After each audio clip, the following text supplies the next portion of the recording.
جب علم اپنے کریٹو نالج پہ پہنچتا ہے اس میں تنگی نہیں رہتی. اس وجہ سے اہل علم تنگ نظر نہیں ہوتے، اور جو تنگ نظر ہوتے ہیں وہ صاحبان علم نہیں ہوتے.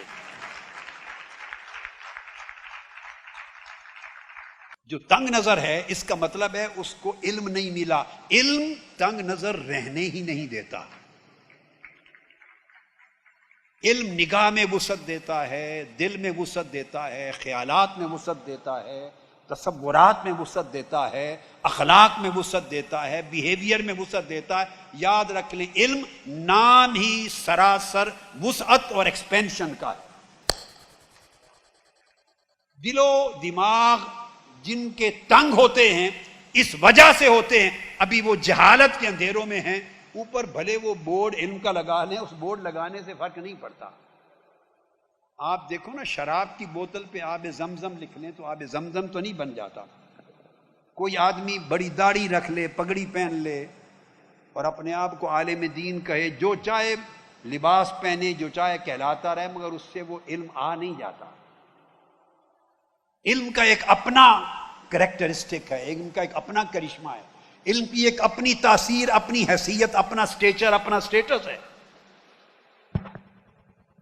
یعنی جو چیز آپ کو بھگوئے نہیں، آپ کہیں یہ پانی ہے، آپ لاکھ پانی کہتے رہیں، وہ آپ کو گیلا نہیں کر رہا، آپ کی پیاس نہیں بجھا رہا، تو پانی کیسے ہے؟ جس کا رنگ سفید نہیں ہے وہ دودھ کیسے ہے؟ جو میٹھا نہیں ہے وہ آپ کا شربت کیسے ہے؟ مطلب ہر چیز کا ایک اپنا کریکٹر ہے. جو آپ کو نفرت دے رہا ہے وہ علم کیسے ہے؟ علم محبت کا نام ہے. جو آپ کو تنگ نظری دے رہا ہے وہ علم کیسے ہے؟ علم وسیع النظری کا نام ہے. جو ایک دوسرے کے گلے کاٹنے پر آپ کو تیار کر رہا ہے وہ علم کیسے ہے؟ وہ دہشت گردی ہے. دہشت گردی علم نہیں، انتہا پسندی علم نہیں، نفرت علم نہیں، گالی گلوچ علم نہیں، تنگ نظری علم نہیں ہے. علم سراسر وسعت ہے. علم رحمت للعالمین کا عکس ہے. علم رحمت للعالمین کا عکس ہے. آگے بڑھیے، علم رب العالمین کا عکس ہے. رب العالمین کا عکس ہے. جیسے اللہ کی شان ہے، کوئی اسے مانے یا نہ مانے، رزق اس بات پہ اس نے منحصر نہیں کر رکھا کہ مجھ سارا دن جو گالی دیتا رہے اللہ کو اس کو بھی رزق دے گا، جو سارا دن بتوں کو پوجتا رہے، شرک کرتا رہے، اس کو بھی شفا دے گا. جس طرح ربوبیت میں وسعت ہے اس طرح عطا کردہ نعمت علم میں وسعت ہے. تو ایکسپینشن دیتا ہے. جب ایکسپینشن ملتی ہے علم میں تو اس سے ارتقاء، ڈیولپمنٹ، ایوولوشن اور پروگریشن پیدا ہوتی ہے.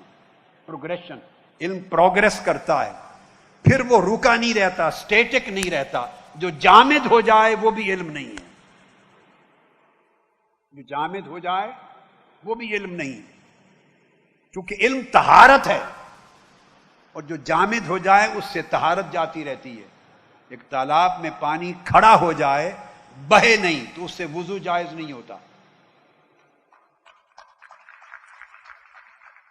اور اگر ایک دریا یا ندی نالا بہہ رہا ہو، اس میں پیچھے کھڑے ہو کے کوئی آدمی کچھ اور بھی کر دے اور آپ کی آنکھوں کے سامنے کر دے تو آگے چلتا ہوا آدمی اسی پانی سے وضو بھی کر سکتا ہے. کسی کی غلاظت کے ڈالنے سے اتنی طاقتور طہارت ہوتی ہے تحرک میں، بہتے ہوئے متحرک پانی میں، کہ اس کی طہارت زائل نہیں ہوتی.